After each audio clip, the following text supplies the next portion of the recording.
Hi, welcome back to Weekend Photography Lessons with me, Akshay Mehra. And today we are going to start off with basics of photography. Now, in basics of photography, let me tell you, there are three kinds of cameras. One is, of course, this point and shoot, which is again called a very handy camera or a pocket camera. Now, these cameras are very useful in terms of when you are out on an adventure or you are visiting someone and it's inside your pocket, and if you see a very different moment like some accident happening or a shooting star falling, you can easily capture using one of these because these come in very handy. Of course, you don't have full creative control in these cameras. And they are just point and shoot, basic setup needed. You just click the button, click, and then you're done. Everything is on auto mode. It's autofocus and it's auto capturing thing. So you don't need to do any kind of hard work. You just pull out the camera, just snap, and that's it, you're done.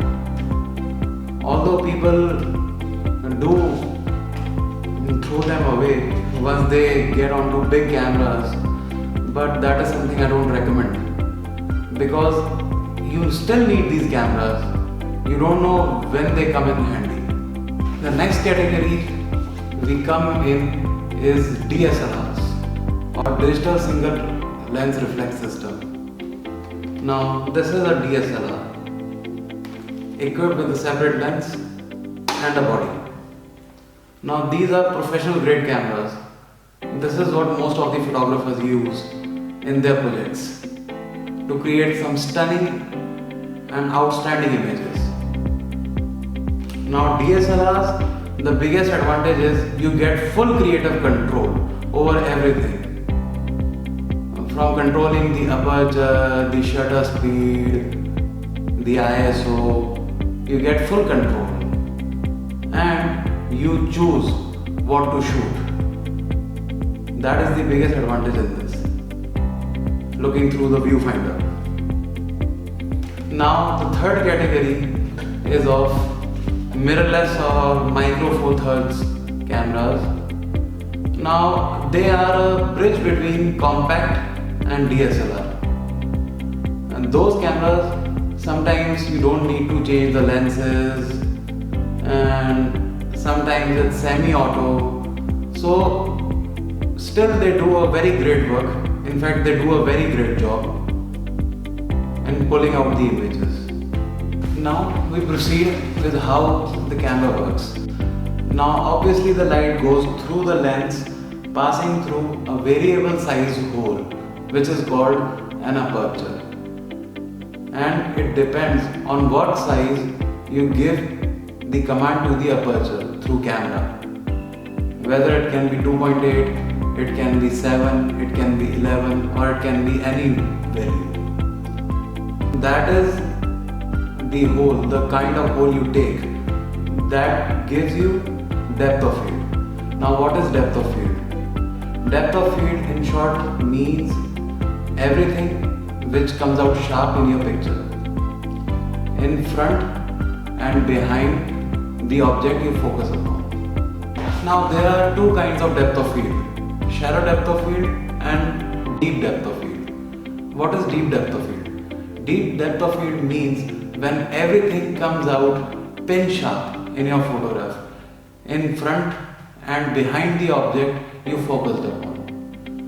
Whereas shallow depth of field is when you focus upon something and the background of the image comes out blurry or a little bit hazy.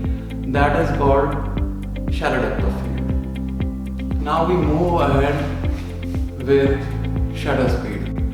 Now as soon as you click the photos, you just snap the picture in your DSLR, then the mirror kicks up and the shutter opens and then closes for a precise moment of time. That is what controls your shutter speed. The longer the shutter stays open, the movement you get will be little bit blurry. And the faster the shutter closes, that is what you get a frozen moment. In this video today, I'm giving you certain examples of shallow and deep depth of field. On side screen, you can view the images or a combination of 3 images which precisely tell you what depth of field is and how it plays a major role in photography. You might see image of few coins or tossers or something else, and focus upon the pictures. Compare the 2 pictures. You'll get to understand how depth of field actually works and why is it so important. As you move ahead, now you will be seeing few more images which will tell you the shutter speed difference. The faster the shutter speed, the frozen the moment is. The longer the shutter speed, it gives out a smeary blurry moment. And longer shutter speeds I prefer to use in capturing beautiful waterfalls, and faster shutter speeds I often use to control the pictures of birds, etc. Now we start off with basics. As most of all of you must be knowing how to turn on the camera, so definitely I'm not going to go on to that point. So it's just that first of all, remove your lens cap and turn on the camera and start looking through viewfinder.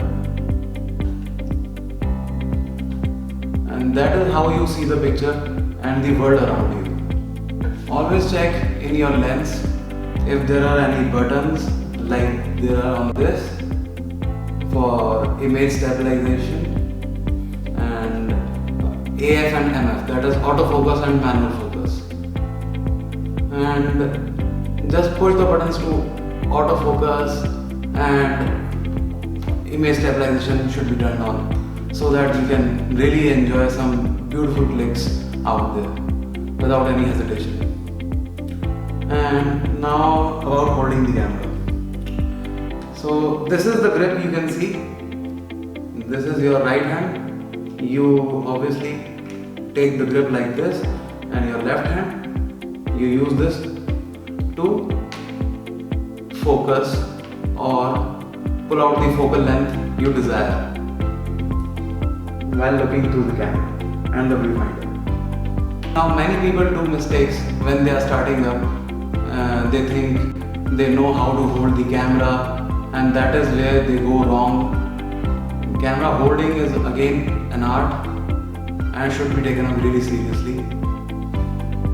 You have to hold camera like this in your braced position, and once you are taking vertical shots, you should never do like this. Otherwise, this hand will come in contact with this hand and you won't be able to focus or pull any focal length, and your images will get lost. So obviously the other way around, grip over here with right hand and left hand like this, and just pull on the focus. That's it, and you're through.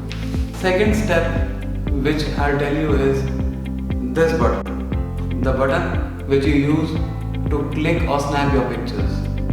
Now it's a two-way button. Two-way, I mean half press and full press. With half press, once you are looking through viewfinder, if you press it half slowly and gently, you focus on the subject and then you compose your picture however you want to take the picture. And then once you have decided that this is gonna be your final shot, then you press full button like this. Then your picture is taken. If you don't try to squeeze it fully in one go, otherwise either it will not focus or you will get a bad picture. That is for sure. or you might even end up breaking the click button. Now, an important thing. Whenever you shoot a scene or you're trying to capture an interesting moment, your camera gives you the ability to check what you're shooting for a few seconds. When you take your first shot, quickly check your pictures like this. If the settings are fine, then go ahead, or otherwise quickly change the settings before it's too late. Always check your photos before it's too late. That's all for today, guys. See you in the next class, in the next video, and definitely we'll move ahead with the camera and photography.